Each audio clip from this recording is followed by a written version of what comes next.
आज बाबा कहते मीठे बच्चे, ये वंडरफुल पढ़ाई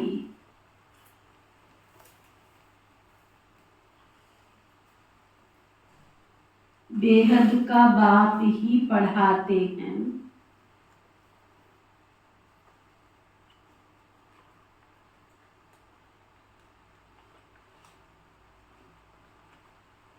बाप और उनकी पढ़ाई में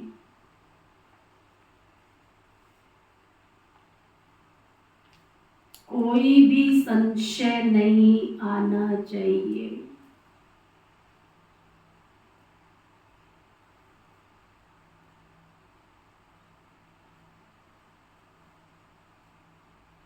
पहला निश्चय चाहिए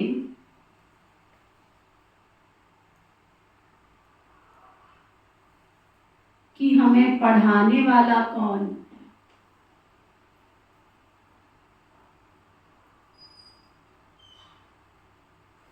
क्या समझ में आया रमन?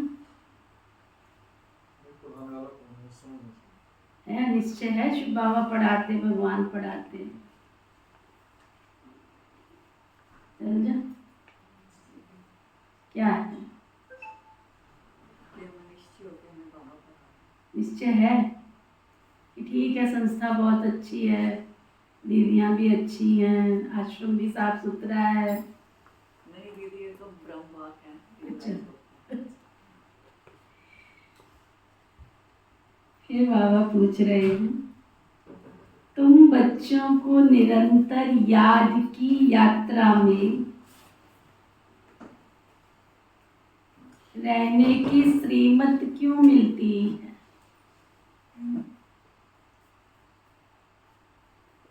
रोज बाबा हमको पक्का करा देते हैं। रोज कहते हैं याद करो, याद करो, याद करो। क्यों पवन भाई? बाबा की याद में रहेंगे तो कुछ गर्म भी नहीं होगा। और क्यों कहते हैं रोज बाबा? कपिल भाई जितना पढ़ेंगे उतना बाबा पढ़ने की तो बात ही नहीं कहते।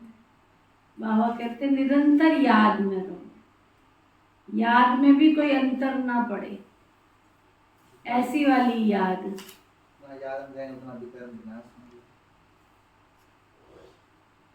बाबा बता रहे हैं क्योंकि माया दुश्मन अभी भी तुम्हारे पीछे है। ये नहीं सोच लेना हम विजयी हो गए। जिसने तुमको गिराया है ना, वो तुम्हारे पीछे पीछे चल रहा है। अभी वह तुम्हारा पीछा नहीं छोड़ेगा। ये तो दुश्मन तुम्हारा पीछा नहीं छोड़ेगा, इसलिए गफलत नहीं करनी।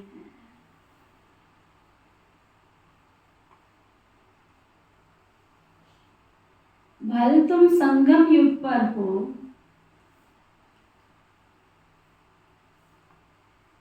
परंतु आधा कल्प उसके लिए रहे हो ना। आधा कल्प तुम उनके बन के रहे हो ना।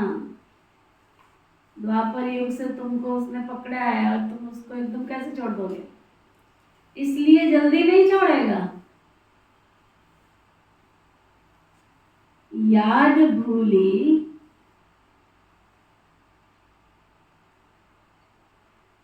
और माया ने विकर्म कराया,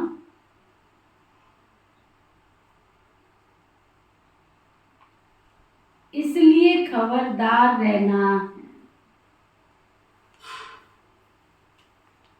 याद भूली, माया ने विकर्म कराया, इसलिए खबरदार रहना है। आसुरी मत पर नहीं चलना है।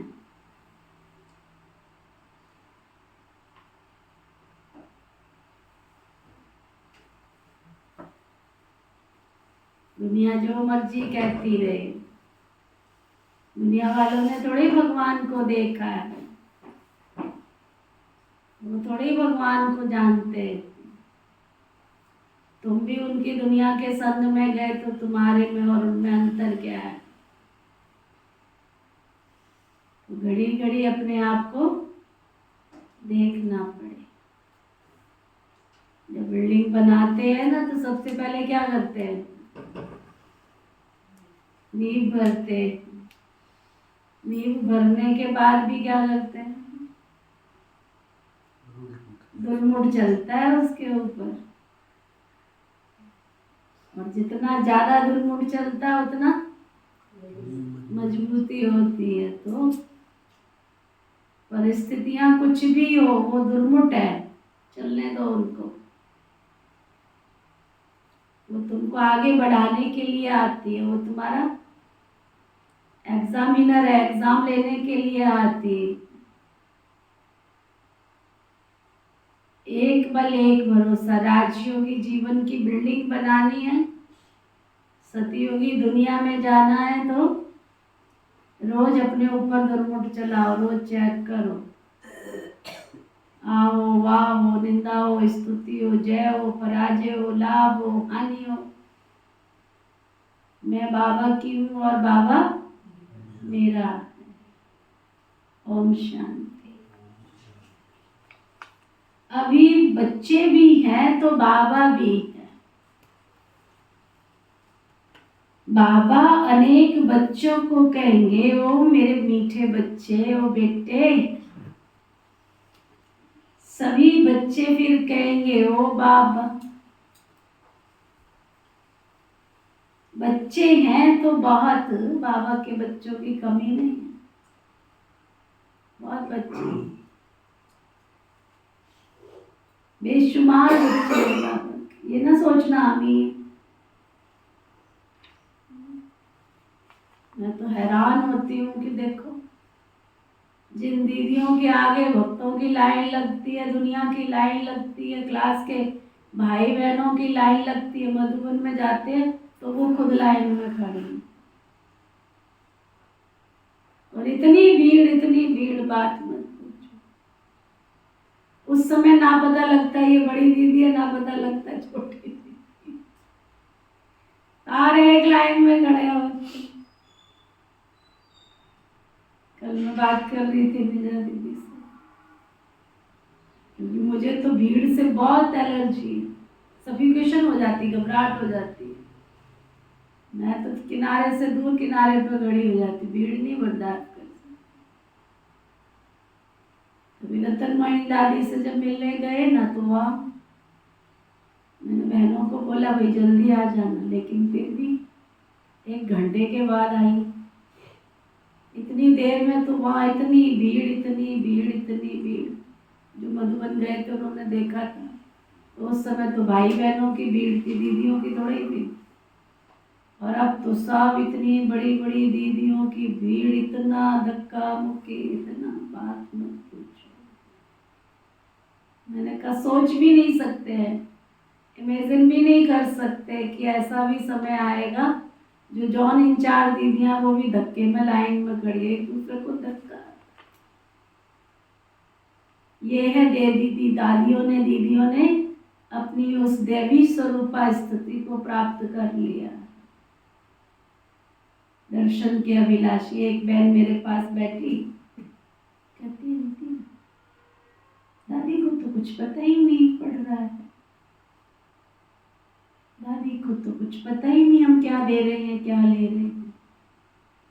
मैंने कहा मंदिरों में पता लगता था क्या दे रहे हैं, क्या दे रहे हैं।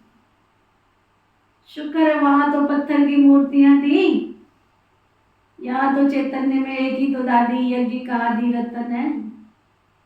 वो तुम्हें नजर से निहाल कर लेना, यही बहुत है। वो दृष्टि दे देना, यही बहुत है। बस यही दादी रह गई है आदि रत्नों में से।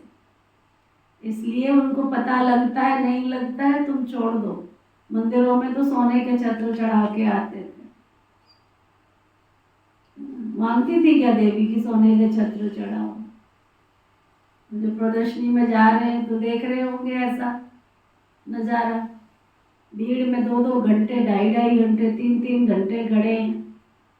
मैंने कहा बहन तुम तो सोफे पे बैठी है बहुत आराम से, ये संकल्प विकल्पों से ऊंचे उठ के तुम जब जाएगी ना, एक पल की दृष्टि के लिए उन्होंने मौका दिया है तो दृष्टि लेके आना और ताकत भर के आना कि मैं ऐसी आदि रत्नों वाली दादी जैसी शक्ति मेरे में भी आ जाए। पत्थर की मूर्तियों को पूजते थे, भगवान ने हमें चैतन्य पवित्रता की शक्ति दी। बाल ब्रह्मचारिणियां हैं हमारी दादियां दीदियां, उन्होंने अपने जैसी हमको भुजाएं तैयार किया है। जगदम्बा को हजारों भुजाएं दिखाते, वो जगदम्बा कौन थी? यही जगदम्बा है जिसकी हम सब हजारों भुजाएं हैं और वो सामने बैठी है। तो बाबा कहते एक बाप के कितने ढेर बच्चे हैं, ढेर बच्चे। बच्चे जानते हैं बाप पढ़ाने आए हैं, वह पहले पहले बाबा है, फिर टीचर है, फिर गुरु। अब बाप तो बाप ही है, फिर पावन बनाने के लिए याद की यात्रा सिखलाते हैं।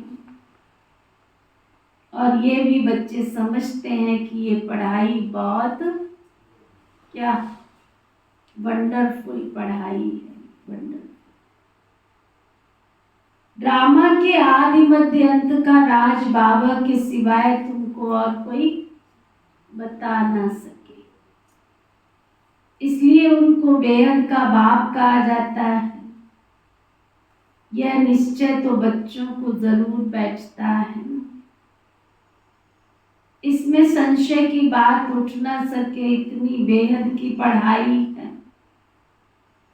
बेहद के बाप के सिवाय तो कोई तुमको पढ़ा ना सके।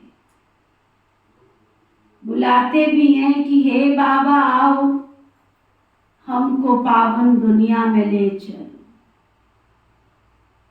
क्योंकि ये है ही पतित दुनिया। पावन दुनिया में ले जाते हैं ना बाप, वहां थोड़ा ही कहेंगे बाबा आओ। सतयुग में पुकारेंगे शिव बाबा को आओ, कौन कहेगा सुबह अमृत वेला करो, मुरली क्लास में टाइम पे आओ, रोज मुरली सुनो, कोई कहेगा तुमको? कोई कहने वाला नहीं। अभी नहीं कह रहे, अभी छूट गया। देखो मधुबन में मुझे याद है जब हिस्ट्री हॉल में बाबा मुरली क्लास चलती थी, उस समय हम आ गए थे ना बाबा के। एक एक भाई बहन के ऊपर नजर रहती थी, कौन क्लास में आया है कौन नहीं आया है। मेरी सीट सबसे आगे होती थी। एक दिन थोड़ी लेट हो गई, दादी जी की नजर गई सीधा, ए मिट्री आज कहाँ थी, लेट हो गई, आज आगे। जगह नहीं थी लेकिन फिर भी नजर गई और आगे बिठाया। अब मधुबन में देखो, तुम क्लास में जाओ तुम ना जाओ, तुम बैठो तुम नहीं बैठो, कोई तुमको कहने वाला नहीं है कि तुम कमरे में सो रहे हो कि उठ रहे हो कि बैठ रहे हो, क्लास कर रहे हो नहीं कर रहे हो। तुम्हारा जमीर जाने, तुम्हारी आत्मा जाने तुम करने क्या आए हो और कर क्या रहे हो। यहाँ भी अब कौन कह रहा है, तो भी मैं कहती आओ तो भला, नहीं आओ तो भला, सबको रास्ता दिखा दिया है।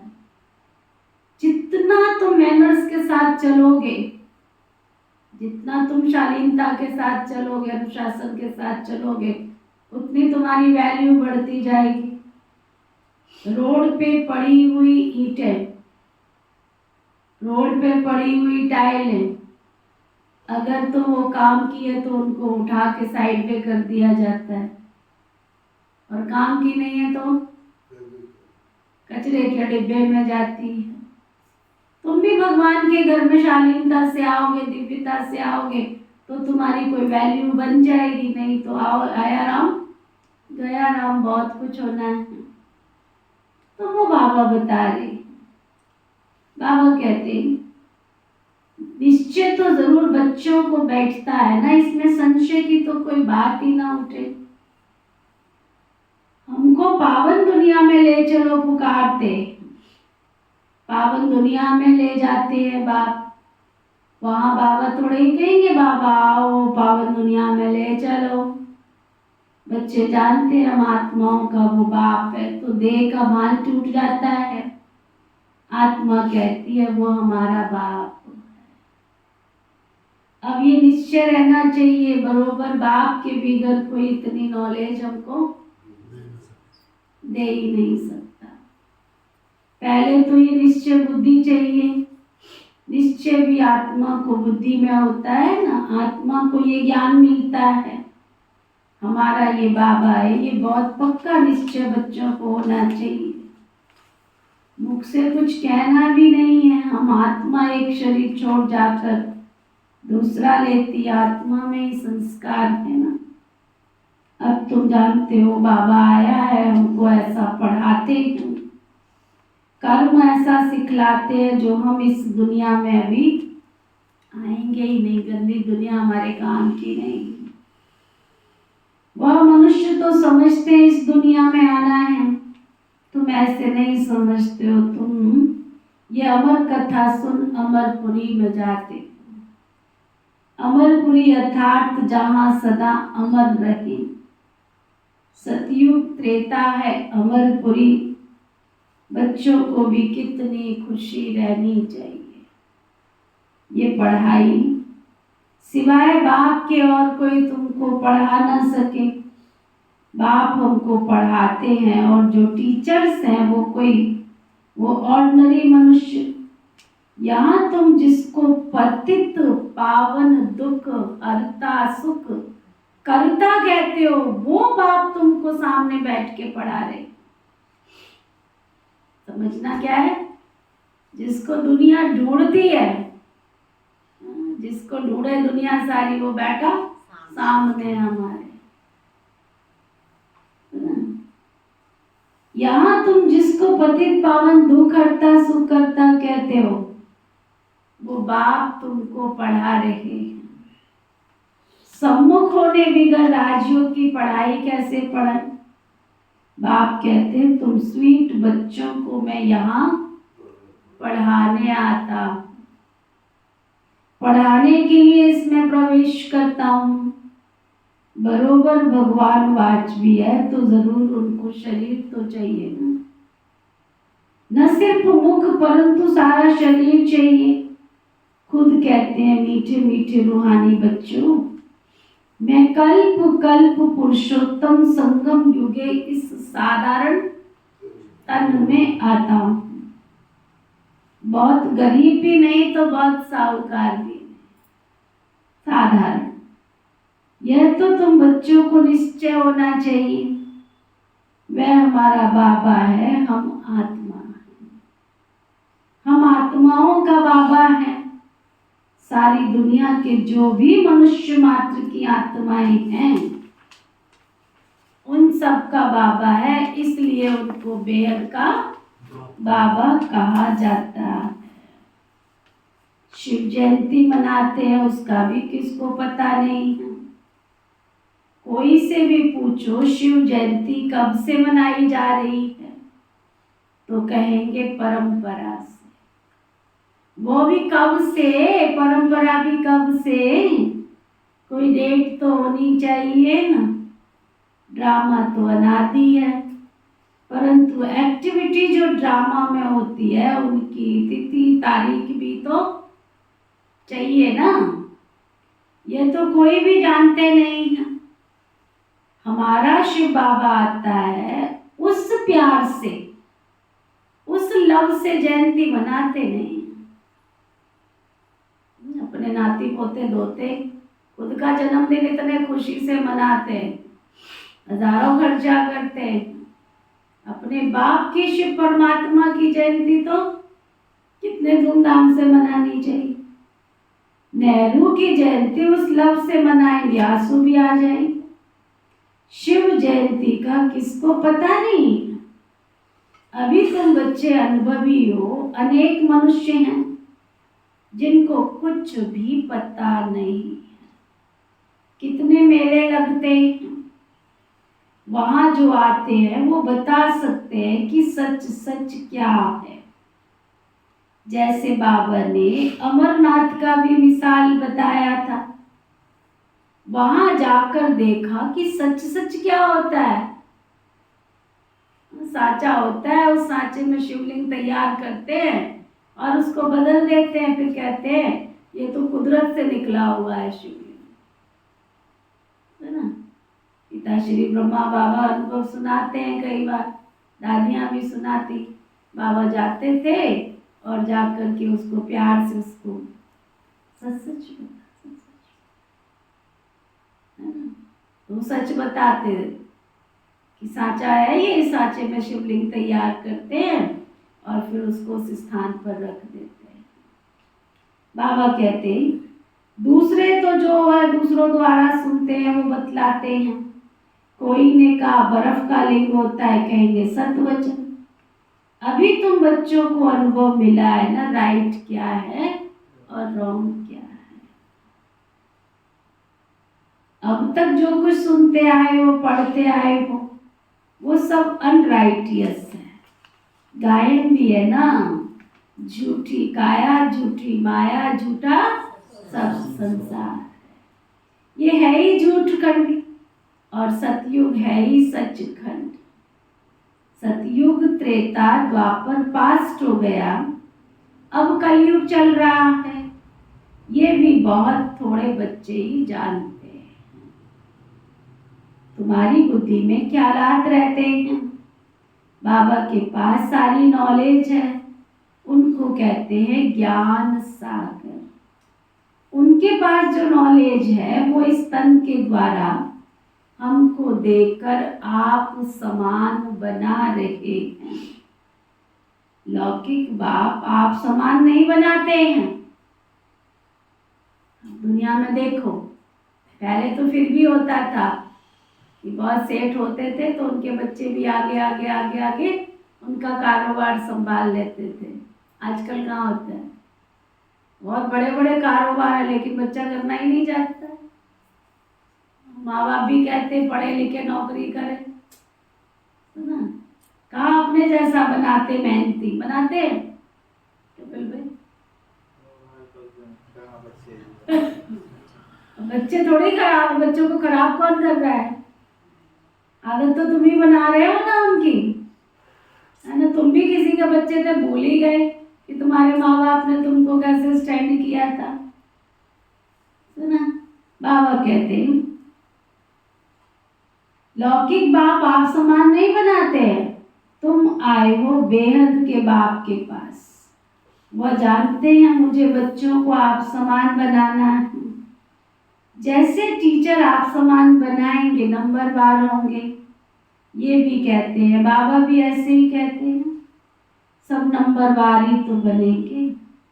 मैं जो पढ़ाता हूँ ये है अविनाशी पढ़ाई, मैं जो तुमको पढ़ाई पढ़ाता हूँ ये है अविनाशी पढ़ाई। जितना पढ़ेंगे ये तुम्हारा व्यर्थ नहीं जाएगा। आगे चल खुद कहेंगे हमने 4 वर्ष पहले 8 वर्ष पहले ये ज्ञान सुना था, अब फिर आया ना। पहले 4 वर्ष पहले आते बहुत सारे मिलेंगे आपको, प्रदर्शनी में भी बहुत मिलते होंगे। जैसे उस दिन हंस रही थी, कहती दीदी देवी मंदिर पर प्रदर्शनी लगी, मैंने तो कभी सोचा नहीं कि मैं भी वहाँ खड़े होकर प्रदर्शनी समझाऊंगी। जब मैं आती थी तो बहनें मुझे बुलाती थी तो मैं कहती थी, चुप के भाग जाती थी ना। तो कहते आज मेरे को बाबा मिला और ये दिन आएगा कि मैं दूसरों को बुलाऊंगी। मैं का एक्सपीरियंस है ना तेरे पास पकड़ के ले आना। हंस रही थी, कहती जब आप लोग प्रदर्शनी समझाते थे तो मैं ऐसे चली जाती थी ना, लेकिन बाबा मुझे बुलाएगा। अब देखो बाबा ने बुला लिया, मैंने कहा बस तो फिर तुम भी ऐसे उनको प्यार से समझा के ले आना।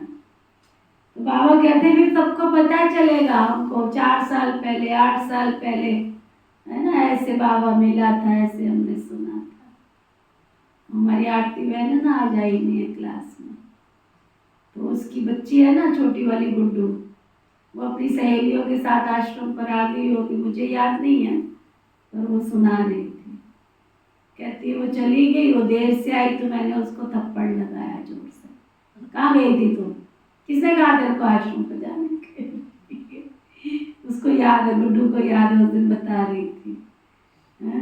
कहती है अब आप आश्रम पे बैठे रहते हो, जाके उस समय तो मैं आई थी ना, तो मेरे को आपने थप्पड़ लगाया था जोर से। क्यों गई थी आश्रम पे?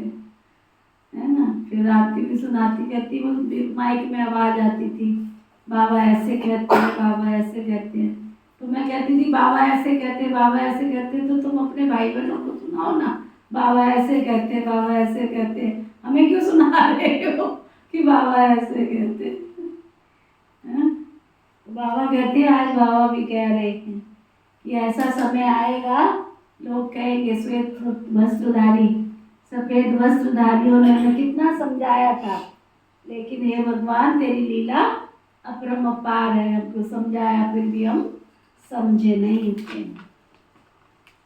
तो बाबा कहते हैं आगे चल खुद कहेंगे हमने 4 वर्ष पहले, 8 वर्ष पहले ज्ञान कोई से सुना था, अब फिर मैं आया हूँ।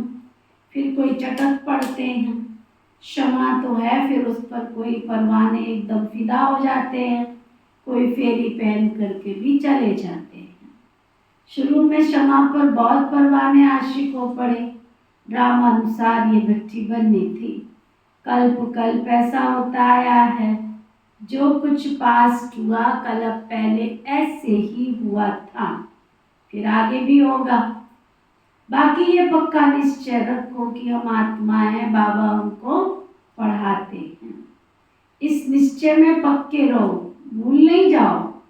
ऐसा कोई मनुष्य नहीं होगा जो बाप को फारकती, बाप को बाप न समझे, बल फारकती दे देगा, लेकिन फिर भी समझेगा ना कि हमने बाप को फारकती दे दी।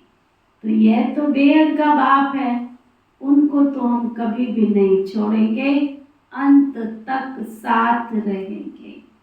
ये बाप जो सबकी सदगति करने वाला है, 5000 वर्ष के बाद आते हैं। कोई आज थोड़े ही 5000 वर्ष के बाद मिले। ये भी समझते हो सतयुग में बहुत थोड़े मनुष्य होते हैं, बाकी सब शांति धाम में रहते हैं। ये नॉलेज भी बाबा ही बैठ बच्चों को सुनाते हैं, और कोई सुना ना सके, किसकी बुद्धि में बैठ ना सके। तुम आत्माओं का वो बाप है, वो चैतन्य बीज रूप है, क्या नॉलेज देते हैं ये तुम्हें समझने की बात है। सृष्टि रूपी झाड़ की कितनी गहरी नॉलेज देते हैं, ऐसी नॉलेज और कोई तो दे नहीं सकता। रचता जरूर रचना की नॉलेज देंगे। तुमको पता था क्या कि सतयुग कब था और कहाँ चला गया? अभी तुम सामने बैठे हो, बाबा बात कर रहे हैं, पक्का निश्चय करते हो ना, ये हम सभी आत्माओं का बाप है, हमको पढ़ा रहे हैं। ये कोई जिस्मानी टीचर नहीं है, साधारण टीचर नहीं है, इस शरीर में पढ़ाने वाला वो निराकार परमपिता परमात्मा विराजमान है ना। चलो बाबा के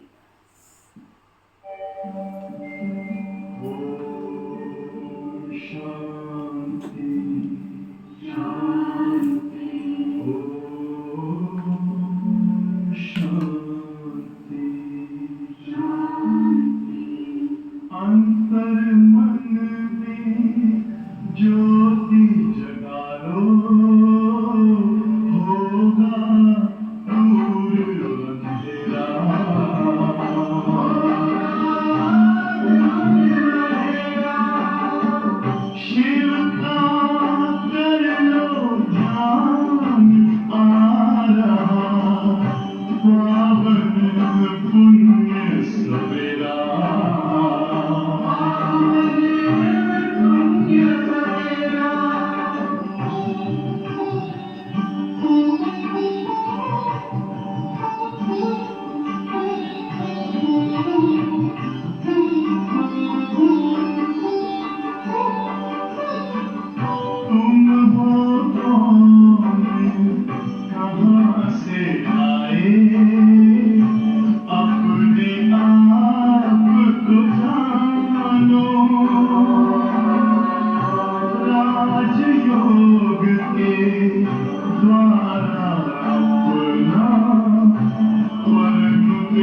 का घेरा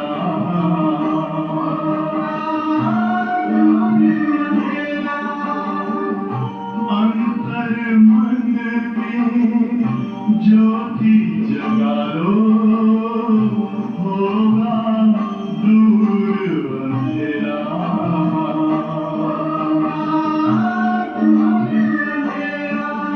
ओम शांति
बाबा कह रहे थे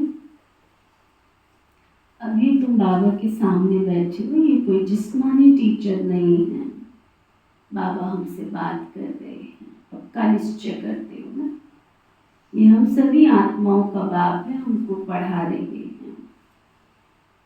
इस शरीर में पढ़ाने वाला वो निराकार शिव बाबा विराजमान है। वह निराकार होते हुए भी ज्ञान का सागर है। मनुष्य तो कह देते हैं उनका कोई आकार नहीं, महिमा भी गाते हैं ज्ञान का सागर, सुख का सागर, परंतु फिर भी समझते नहीं हैं। ड्रामानुसार बहुत दूर चले गए हैं, बाबा बहुत नजदीक ले आते हैं। ये तो 5000 वर्ष की बात है ना। तुम समझते हो हर 5000 वर्ष के बाद हमको बाबा पढ़ाने आते हैं। ये नॉलेज और कोई से मिल ना सके, ये नॉलेज है ही नहीं दुनिया के लिए। कोई मनुष्य ये नॉलेज दे ना सके, क्योंकि तमो प्रधान है ना। वह किसको सतो प्रधान बना ना सके, वह तो तमो प्रधान बनते ही जाते हैं। दुनिया में देखो तो गिरावट आती जा रही है। गुरु आए, गोसाई आए, साधु आए, संत आए, महात्मा आए, उन्नति की तरफ ना तो खुद जा रहे, ना तो उनकी संगत जा रही है, गिरते ही जा रहे हैं, तमो प्रधान ही बनते जा रहे हैं। अभी तुम बच्चे जानते हो बाबा हमको इनमें प्रवेश करके बता रहे हैं, और फिर बाबा कहते हैं बच्चे गफलत नहीं करना, दुश्मन अभी भी तुम्हारे पीछे है। जिसने ही तुमको गिराया वह भी अभी तुम्हारा पीछा नहीं छोड़ेंगे। कोई आलस लेके आएंगे, कोई नींद, कोई इतना कुछ बहाना ढूंढ ही लेते हैं आलस अलवेलेपन का।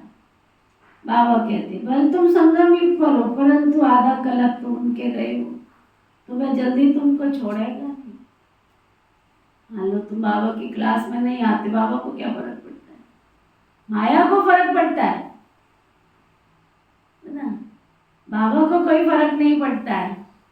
बाबा तो सती की राजधानी स्थापन कर रहे हैं, उसको तो नौकर चाकर दास दासियां सब चाहिए, तो वो तो संतुष्ट है, वो तो खुश है। तुम जो पुरुषार्थ कर रहे हो कहता है ठीक है ना, से तो अच्छा है ना, कुछ तो कर रहे हो। रावण को फर्क पड़ता है, उसको वो खुश होता है जिस दिन तुम क्लास में नहीं आते हो, जिस दिन तुम आलस्य के वश होते हो, जिस दिन तुम अलवेले के वश होते हो, या जिस तुम है ना कोई बहाना ढूंढ के घर में बैठे हो। माया बड़ी खुश होती है, देखा आज मैंने इसको सुला दिया, देखा आज मैंने इसको भगवान के महावाक्यों से बचा लिया, देखा आज इसको जो खजाना मिलना वाला था वो मैंने इसका चोरी कर। उसको फर्क पड़ता है, वो खुश होती है। बाबा नहीं खुश होता, बाबा तो कहता है ठीक है जो कर रहे हैं बहुत अच्छी बात है। बाबा कहते हैं दुश्मन अभी तुम्हारे पीछे है, जिसने तुमको गिराया वो अभी तुम्हारा पीछा नहीं छोड़ेंगे। भले तुम संगम युग पर हो, परंतु आधा कलप तुम उनके रहे हो, तो वे जल्दी तुमको छोड़ने वाली नहीं। खबरदार नहीं रहेंगे, याद नहीं करेंगे तो और ही तुमसे विक्रम करा देगी, फिर कुछ ना कुछ चमाट लगती रहेगी। अभी तो देखो मनुष्यों ने अपने आप को आप ही चमाट मारी है, क्या क्या कह देते, शिव शंकर को इकट्ठा कह देते हैं। उनका ऑक्यूपेशन क्या है, उनका क्या है, कितना फर्क है। शिव तो है ऊंचे ते ऊंच भगवान शंकर देवता, फिर शिव शंकर इकट्ठा कैसे कह देते, पार्टी दोनों का अलग अलग। यहाँ भी बहुतों के ऐसे ऐसे नाम हैं, कईयों के नाम होते हैं राधे कृष्ण, लक्ष्मी नारायण, शिव शंकर, दोनों नाम अपने ऊपर ही रख देते हैं। लक्ष्मी नारायण भी, राधा कृष्ण भी, सीताराम भी, राम सीता भी, दोनों नाम अपने ऊपर रख देते हैं। तो बच्चे समझते इस समय जो कुछ बाबा ने समझाया वो रिपीट होगा, बाकी बस थोड़े रोज हैं। बाबा बैठ थोड़े ही जाएंगे यहाँ। बच्चे नंबरवार पढ़कर पूरे कर्मातीत बन जाएंगे। ड्रामा अनुसार माला भी बन जाएगी। कौन सी माला? सब आत्माओं की माला बन जाएगी, तब फिर वापस जाएंगे। माला नंबर 1 तो तुम्हारी है ना, शिव बाबा की माला तो बहुत बड़ी लंबी है, वहाँ से नंबरवार आएंगे पाठ बजाने। तुम सब बाबा बाबा कहते हो, सब माला के दाने हो, सबको विष्णु की माला का दाना तो नहीं कहेंगे। ये बाबा भी बैठ पढ़ाते हैं। सूर्यवंशी बनना ही है। सूर्यवंशी चंद्रवंशी जो पास्ट हो गए हैं वो बनेंगे तो सही ना। वह मर्तबा भी मिलता है बाबा की इस पढ़ाई से। बाबा की पढ़ाई बिगड़ तो मर्तबा तुमको कुछ मिल नहीं सकता है। चित्र भी हैं लेकिन कोई भी ऐसी एक्टिविटी नहीं करते कि हम ये बन सकते हैं। कथा भी है ना, सत्यनारायण की सुनते हैं। गरुड़ पुराण में भी सब ऐसी ऐसी बातें हैं जो मनुष्यों को सुनाते हैं। बाप कहते हैं ये विषय वैतरणी नदी रौरव नरक है, खास भारत को कहेंगे। बृहस्पति की दशा भी भारत पर बैठी है। वृक्षपति भी भारतवासियों को ही पढ़ाते हैं। बेहद का बाप बैठ करके कितनी बेहद की बातें सुनाते हैं। दशा बैठती है ना, कोई पर राहु की दशा बैठती है, किसी पर केतु की दशा बैठती है, किसी पर शुक्र की दशा बैठती है, किसी पर बृहस्पति की दशा बैठती है। तो दशाएं भी बदलती रहती है। बाबा कहते हैं राहु की दशा इसलिए कहते हैं देहदान तो छूटे ग्रहण। बाप भी कहते हैं इस कलयुग के अंत में राहु की दशा सबके ऊपर बैठी हुई है। अब मैं वृक्षपति आया हूँ भारत पर बृहस्पति की दशा बिठाने के लिए। सतयुग में बृहस्पति की दशा सबके ऊपर होती है, अब है ही सबके ऊपर राहु की दशा। ये बेहद की बात है ना, ये कोई शास्त्रों आदि में नहीं है, ये मैगजीन आदि भी उन्हें समझ में आएगी जो पहले कुछ ना कुछ समझे हुए होंगे। बाबा का ज्ञान भी उनको समझ में आएगा जो थोड़ा बहुत भी यहाँ आकर सुना होगा, समझा होगा। मैगजीन पढ़ने से फिर वो जास्ती समझने के लिए भागेंगे, बाकी तो कुछ नहीं समझेंगे। जो थोड़ा पढ़कर फिर छोड़ देते हैं तो थोड़ा भी ज्ञान घृत डालने से फिर सुजाग हो जाते हैं। ज्ञान को घृत कहा जाता है। उजाए हुए दीपक में बाप आकर ज्ञान घृत डाल रहे हैं। कहते हैं बच्चे माया के तूफान बहुत आएंगे, तुम्हारे दीवे को बुझाएंगे। क्षमा पर परवाने कोई तो जल मरते हैं, कोई फेरी लगा कर चले जाते हैं। दीदी प्रदर्शनी में कई लोग आ रहे थे जी, मतलब उनके उनका भी शक्ल नहीं देखी, 20 साल हो गए। तो बोलो ये किताब ले जाओगे भाई साहब, ये किताब मेरे को घर पड़ी है, ऐसे कई लोगों ने बताया ना। लोगों 4-5 साल से प्रदर्शनी जब से इस घर में आए हैं तो नहीं लगाई है। उस घर से तो प्रदर्शनी हर साल लगाते ही थे ना। बाबा के घर मधुबन में मीटिंग में जाना होता है, उसी दिनों में ये नवरात्रि भी आते हैं, वो सेटिंग नहीं हो पाती थी। तो किताबें तो बहुतों के पास गई। अच्छा, हमको जब कन्या भ्रूण हत्या का प्रोग्राम था उस समय हम सबको किताबें दे करके आए थे। शिव संदेश की किताब सबको दे के आए थे और उनको कहा था इसको संभाल के रखना और रोज रात को पढ़ना, रोज सुबह पढ़ना। बहुत बाबा का संदेश तो जा ही रहा है ना। बाबा कहते हैं थोड़ा पढ़कर छोड़ देते हैं, फिर उनमें ज्ञान का घृत डालने से फिर सुजाग हो जाते हैं। ज्ञान को घृत भी कहा जाता है। उजाए हुए दीपक में बाप आकर ज्ञान घृत डाल रहे हैं। कहते हैं बच्चे माया के तूफान तो बहुत आएंगे, दीवे को भी बुझा देंगे। क्षमा पर कोई परवाने जल मरते हैं, कोई फेरी पहन कर चले जाते हैं। वही बात अभी प्रैक्टिकल में चल रही है। नंबरवार सब बाबा के परवाने हैं। पहले एकदम घर बार छोड़ कर आए परवाने बने, जैसे एकदम लॉटरी मिल गई। जो कुछ पास्ट हुआ वो फिर ऐसे ही करेंगे। भले चले गए ऐसे मत समझना कि स्वर्ग में नहीं आएंगे। परवाने तो बने ना, आशिक भी हुए, फिर माया ने हरा दिया तो पद कम हो गया। नंबरवार तो होता ही है और सत्संगों में कोई की बुद्धि में ये ज्ञान नहीं होगा। तुम्हारी बुद्धि में है बाबा से नई दुनिया के लिए नंबरवार हम सब अपने पुरुषार्थ अनुसार पढ़ रहे हैं। हम बेहद के बाप के सम्मुख बैठे हैं। ये भी जानते हो आत्मा कोई देखने में नहीं आती है, वह तो अव्यक्त चीज है ना, जो इन आंखों से देखने में नहीं आती है ना। पंखा चल रहा है, ठंडक महसूस हो रही है, हवा कोई देखने की चीज़ थोड़ी है, अनुभव करने की चीज़ है। फूल सामने होता है, उसकी खुशबू आ रही होती है, तो खुशबू किसी को दिखती थोड़ी ही है। ऐसे ही आत्मा भी देखने की चीज नहीं है, उनको दिव्य दृष्टि द्वारा ही देखा जा सकता है। हम आत्मा भी छोटी सी बिंदी है, परंतु देह अभिमान छोड़ अपने को आत्मा समझना ये बहुत ऊंची मंजिल है, ऊंची पढ़ाई है। उस पढ़ाई में भी जो सब्जेक्ट डिफिकल्ट होती है उसमें कई फेल हो पड़ते हैं। ये सब्जेक्ट भी बहुत सहज है, परंतु कईयों को बहुत डिफिकल्ट महसूस होती है। अब तुम समझते हो शिव बाबा हमारे सामने बैठे हैं, तुम भी निराकार आत्माएं हो, परंतु शरीर के साथ हो ना। ये सब बातें बेहद का बाप भी बैठ बच्चों को सुनाते हैं, और कोई तो सुना ना सके फिर क्या करेंगे, उनको भी थैंक्स देंगे? थैंक्स नहीं। बाबा कहते ये अनादि बना हुआ ड्रामा है, मैं कोई नई बात नहीं करता हूँ, ड्रामा अनुसार पढ़ाता हूँ। थैंक्स तो भक्ति मार्ग में देते हैं। टीचर कहेंगे स्टूडेंट अच्छी रीति पढ़ते हैं तो हमारा नाम वाला होगा, स्टूडेंट्स को थैंक्स दी जाती है।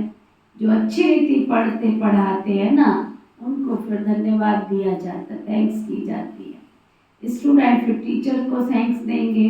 बाबा कहते हैं मीठे बच्चे जीते रहो, बाबा के बच्चे बने हो, फोटो में से कोई में से कोई, तो बाबा तो यही चाहेगा ना, जीते रहो, ऐसी ऐसी अच्छी अच्छी सर्विस करते रहो।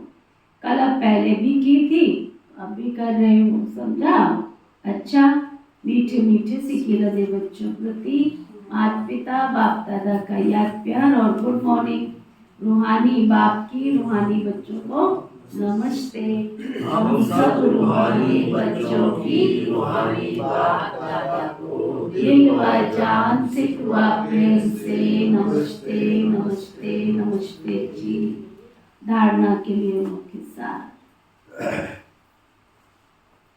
सदा नशा और निश्चय रहे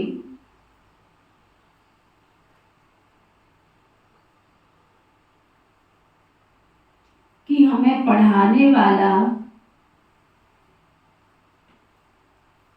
कोई जिस्मानी टीचर नहीं है, कोई ऐसा वैसा नहीं है।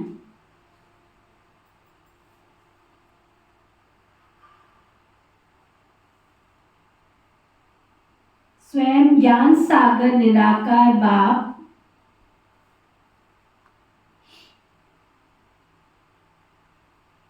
टीचर बन हमको पढ़ा रहे हैं।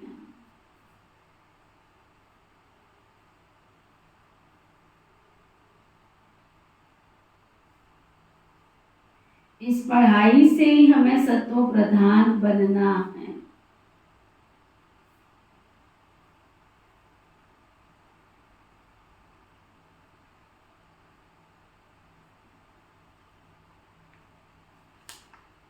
आत्मा रूपी दीपक में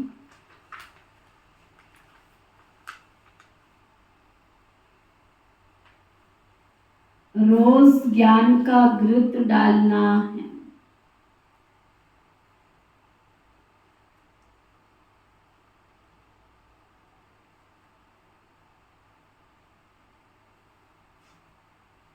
ज्ञान घृत से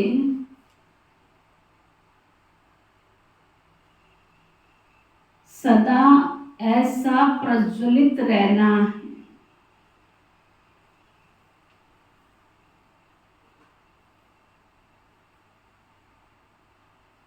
जो माया का कोई भी तूफान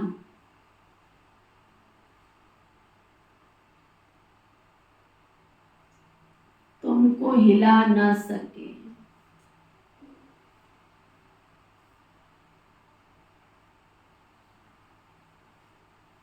पूरा परवाना बन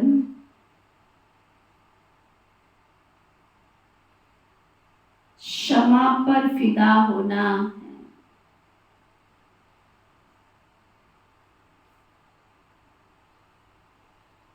वरदान सतगुरु प्यारे बाबा का वरदान, सदा एक बाप के स्नेह में समाई हुई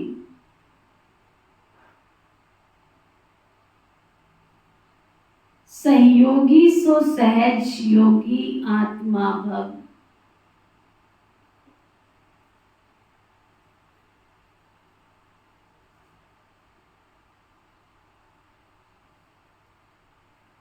वरदान दिया बाबा ने, एक बाबा के प्यार में समाई हुई, स्नेह में समाई हुई सहयोगी सो सहज योगी आत्मा। जिन बच्चों का बाप से अति स्नेह है वह स्नेही आत्मा सदा बाबा की श्रेष्ठ कार्य में सहयोगी होगी, और जितना जो सहयोगी होगी उतना सहज योगी होगी। बाबा की स्नेह में समाई हुई सहयोगी आत्मा कभी भी माया की सहयोगी नहीं हो सकती। उनके हर संकल्प में बाबा और सेवा रहती, इसलिए नींद भी करेंगे तो उसमें बड़ा आराम मिलेगा, शांति और शक्ति मिलेगी। नींद नहीं होगी, जैसे कमाई करके खुशी में लेटे हैं ना, इतना परिवर्तन हो जाता है। मैं एक दिन बैठ के हंस रही थी अपने आप पे ही। मुझे बैठ के 2-2:30 बजे ऐसी आदत पड़ गई है ना योग करने की, तो कई बार थकावट होती है, कई बार दवाइयों का भी असर होता है, कई बार कुछ। तो मैं कई बार जब मुझे थोड़ा सा कॉन्शियस में आती है तो मैं बैठी हुई होती हूँ, तो मैं हंस रही थी अपने आप से। मैंने कहा ऐसी आदत पड़ गई है ना सुबह उठ के बैठ के योग करने की, तो कई बार मैं बैठी हुई होती हूँ। निजा का 3:30 बजे का ट्रैफिक कंट्रोल बज रहा होता है और मैं उस समय बैठी हुई होती, मुझे होश नहीं होती है कि मैं बैठी हूँ। मैंने कहा कभी आत्मा शरीर छोड़ेगी तो मेरी चौकड़ी लगी हुई होगी, मैं बैठी हुई होगी। नहीं, इसमें तैयार रहना चाहिए अपने आप को, है ना। मैं कई बार हंस रही थी बैठ के, मैंने कहा कई बार मैं अगर ऐसी बैठी होंगी ना योग में तो आत्मा बैठ गई, शरीर छोड़ गई होगी, पता ही नहीं होता। ऐसी आदत पड़ गई है, बैठ के 2 बजे उठना है वरना उठना है, बाबा को याद करना है वरना करना है। तो ये देखो जैसा संस्कार डालोगे। तो बाबा कहते हैं फिर कमाई होती है तो खुशी खुशी बाबा का सुनाने का भाव, इतने बाबा के प्यार में, इतने अपने संस्कारों को अचल अडोल बना लो कि एक बाबा के सिवाय दूसरा कोई याद ना आवे। मैंने उस भाव से सुना है कि सुबह उठना है, योग करना है, ये अंदर संस्कार चला गया है ना, तो वो संस्कार प्रैक्टिकल भी होता है। स्लोगन, प्रेम के आंसू दिल की डिब्बी में मोती बन जाते हैं। बाबा से हमारा इतना स्नेह, इतना प्यार हो, इस संसार में है क्या, सब झूठे रिश्ते नाते। वो उसकी बहन जब मैं आई थी सुभद्रा गीत गाती थी, उसका फेवरेट गीत था ये कसमें, ये वादे, ये प्यार वफा, सब क्या है, बातें हैं, बातों का क्या कहना। कभी आएगी ना मैं उसे सुनवाऊँ, वो गाती थी ये गीत। अच्छा, आज का व्यक्ति इशारा, कोई भी माला जब बनाते हैं ना तो एक दाना दूसरे दाने से मिला हुआ रहता है। वैजंती माला में भी चाहे कोई 108वां नंबर हो, लेकिन दाना दाने से मिला होता है। तो सभी को ये महसूसता है कि ये तो माला के समान पिरोए हुए मणके हैं। वैरायटी संस्कार होते हुए भी सब समीप दिखाई दे, एक दूसरे के प्यार में स्नेही सहयोगी बने। ओके, ओम शांति।